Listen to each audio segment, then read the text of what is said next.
All right, what are we going to be talking about? We're going to talk about nutrition, what I love to eat, what I love to make, and then, of course, the physical, what I love to do to move my body. So here we go.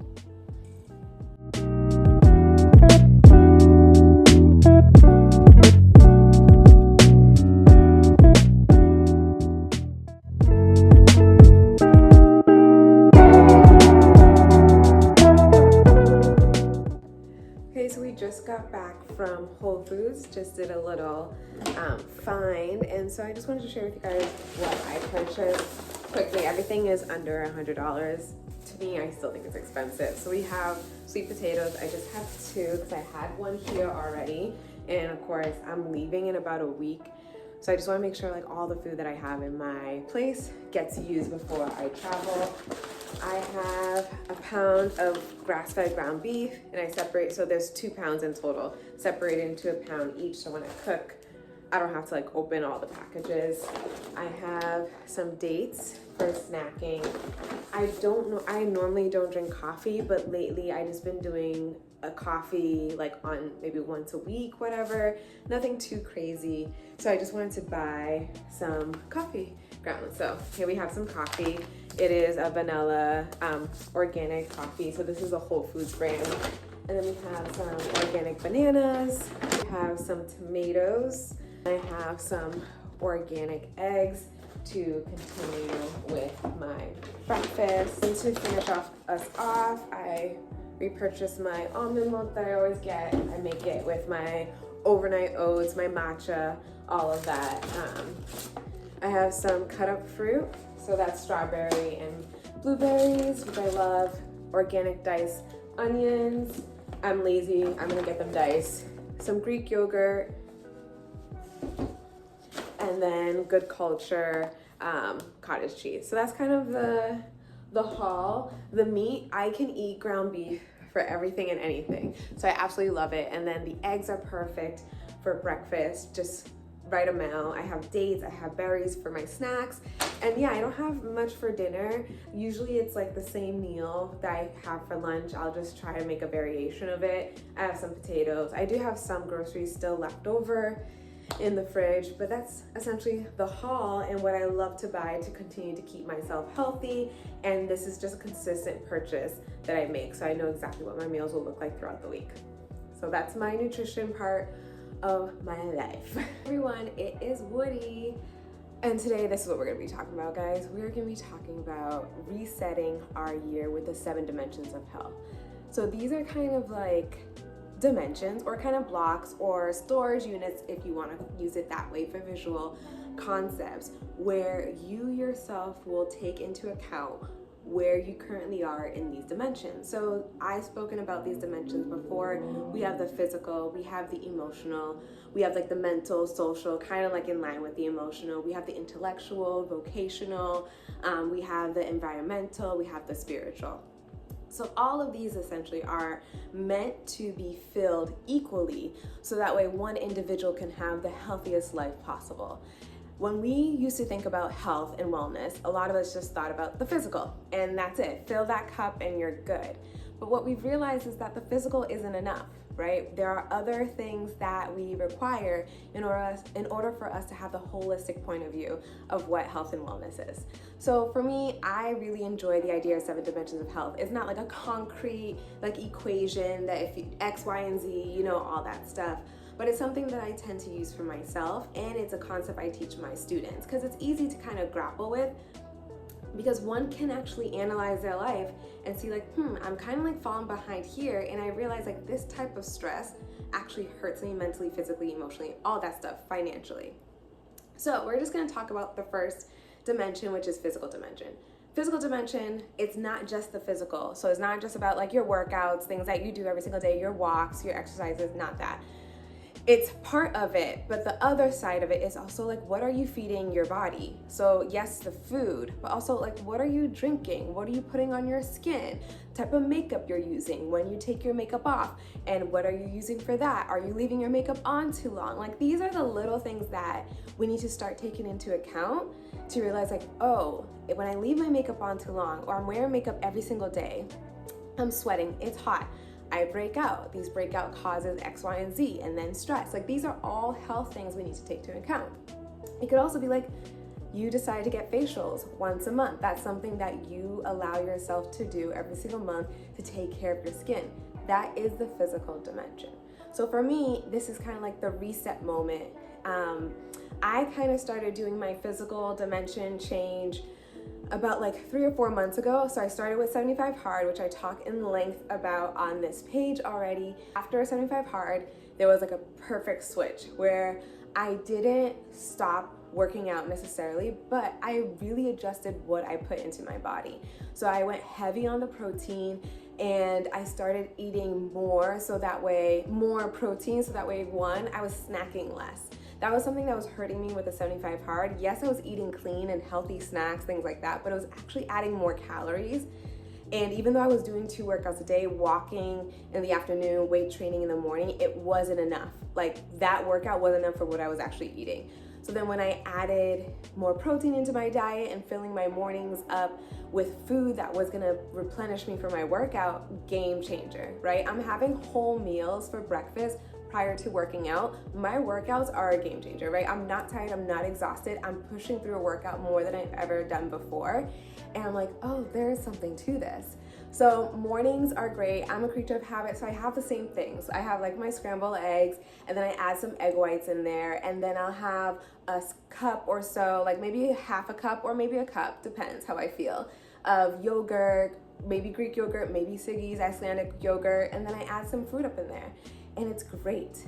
And then I go for my workout, go hard, and then I have my Ka'Chava protein shake. I add my little matcha because that's my caffeine for the day. And look at that. It's great. It's absolutely amazing. And then for lunch, I started doing that like viral, like ground beef, sweet potatoes, cottage cheese. I love some cottage cheese. I was eating cottage cheese years ago, and I remember people like, the texture. I'm not mad about it. I love cottage cheese. I love the texture. It's great. So we have some cottage cheese in there, drizzle a little bit of honey. I cut up some cucumbers for the sides for me. I add that together. Spectacular. And then for dinner, I usually will have like a steak tips, things like that. I'll have salmon, a lot of meat, right? So protein heavy, and it's just great. So these are things I'm doing. Another thing is I limit my alcohol. So 75 hard happened, and then I wasn't craving alcohol. Now though, like if I go out for a celebration, I'll have a drink, but I am mindful of what alcohol does to me, how it makes me feel, but also the calorie count. Have you ever counted your calories when you're drinking? It's not good. It will ruin your entire week. If you have game plans of calorie intake in and out, and you drink and you actually count that, it's wild. It's wild what it does to you. So anyways, my drinking habits plummeted, which is great. I love that. And so I started drinking other things that I've talked about before. Moment is like my go-to drink. If I'm not drinking water, that's what I usually drink. It's like a fun little drink. I took it on a hike with me yesterday just to have by the water and just feel, my cutesy self. And then tea also is another big one for me. So like right now, I think it's like a perfect sip time. This is good. So this is a Tulsi tea. I think I'm pronouncing it correctly. And it's made with ashwagandha. That's one of the main ingredients, meant to relax you, calm you down, stress-free. I'm trying to find things that will help lower my stress cortisol level. With everything going on with my health, those are things I'm prioritizing. So we have our tea. So these are things I'm really prioritizing. Another thing is sleep. Yeah, it's not cute going to bed at midnight, 1 o'clock. It really isn't. And as you get older, the lack of sleep for your body affects you more. So I have noticed in the high school realm of the students that I teach, there's almost like a competition of like how many hours one has slept. Oh, I only slept for 3. Oh, you did? I didn't sleep at all. No. And then these are the same students that have to sit for 8 hours a day listening to teachers. Some of these students are athletes, so then they have an extra 2 or 3 hours after school where they're running themselves to the ground. Like these are the students that need to sleep the most. And so if you are someone in high school, college, prioritize your sleep, nap times, right? Like work with your friends. Be like, hey guys, let's have a collective nap time with each other, right? We need to do this. And I think I never had that practice. I was someone who was go, go, go. It's probably part of our culture too, which is not a positive thing. Like my family of immigrants, where they grinded through life, right? They pushed themselves to have a better future for themselves and then also for us. But there was no moment for rest. And if there was a moment for rest, they're like, no, then that means there's more to do. And so I collected that same habit, and it actually hurt me in the long run. So it's really great to have this summer break. That way I can like regulate my sleep a little bit better. I'm sleeping early and I'm waking up early, and it's just so nice because I actually have my day. And that just feels better, and I can tell my body is loving it, and there's changes to it. And so when I go get my blood work, there's a lot of adjustments that are being made because I'm eating right. I'm working out almost every day, so 4 times a week. And then on the 5th day, it's usually like a walk or yoga or something like that. So I'm working out, I'm eating right, and I'm sleeping better. And these things are everything that I want to do in order to fill that physical dimension cup well. And so these are things that I hope that you are starting to do. Like, where is your sleeping habit right now? Are you sleeping early, or are you just going to bed and scrolling? What are things that you can do to limit that, right? Maybe to start off with, should you change your settings on your phone so that way you're not getting a lot of blue light? Or should you put your phone somewhere else, like in the apartment or house, whatever, plug it in and charge it up there? When it comes to working out, have a plan. You cannot go willy-nilly in this. That's not how it works, right? You have to have a plan. If you can't have a plan, have an accountability partner. If you're able to afford it, get a trainer, right? These are things that you should start doing in order for you to see success in the gym. When I say have a plan too for yourself, do your research, right? If you go in and you're just like getting as any type of weight to do some type of workout, sometimes you're not pushing yourself enough, or you're pushing yourself way too hard, right? See what the normal weight capacity is for a certain type of workout. So if you're squatting and you're X amount of weight, what should you be squatting? What is the goal? And you want to make sure that you're hitting the right forms in order to do that. So just please be careful when you go into the gym and you're just like, that squat rack looks empty. Let me go give it some love. Make sure you give yourself some love and educate yourself, okay? So we're gonna do that. We're gonna educate ourselves and learn more about workouts, progressive overload, and training itself. So how do you train yourself, and how do you allow yourself to see results later on? So for me, I really enjoy still learning. So yes, I studied kinesiology in undergrad. I did exercise science for my master's. I'm in the field at work currently too, but that doesn't matter. I am still learning and still growing because I know the human body is still being studied, especially for women. And so because of that, I am still opening up Google, trying to find more information about how to better myself in the gym. So you should be doing that too. So educate yourself, find a trainer if you can afford it, find accountability partners if you have friends that are willing to go hard with you in the gym. Have a plan in place that you know, like for 3 weeks, this is what it looks like, for 4 weeks, for 5 weeks, so forth. It's not too difficult, but it can be, right? And another thing, if you're not a gym person, you're like, I love my at-home workouts, I'd rather stay home, then slowly build your home gym, whatever that may look like. You might not have an actual like gym per se, but you might have some dumbbells here, some bands, X, Y, and Z. Slowly build that. Make yourself a small budget and find some time to realize, okay, after 4 weeks, I can afford this. After 5 weeks, I can afford that. Buying these equipment is very expensive, so you just want to be mindful of that. So for me, over the course of like 5-6 years, I've saved enough to buy myself adjustable dumbbells, adjustable kettlebells, bands, more bands. I have myself a walking pad that I use. I have weighted vests, like all these things I'm using in order to better myself, but they're here in my place. So yeah, if there's moments I just don't want to see anybody, I don't want to talk to anybody, I just want to stay home and do a really great workout, I can. So I built that up in order for me to have success here and to allow my physical being to be great. Okay, so that's like the physical bucket. And I know there's all the dimensions of health connect with each other in some way, shape, or form. So physical, of course, can sometimes connect with financial, like I mentioned before, saving money to purchase these items that you want to use here in your home. Physical dimension can also connect to environmental, because I live in an area where I get to walk outside or drive literally 10 minutes and I'm by the water and I'm safe and I don't have to worry about anything happening to me, and I get to walk for miles actually and just see beautiful views. Like that is the area I live. So there's all these connections and webs when it comes to the 7 dimensions of health, but right now we're gonna focus on physical. So for you, for what you should do is you need to focus on each bucket at a time, but still take notes of like where you fall in each bucket. So for me, for physical, I knew I had to lose weight.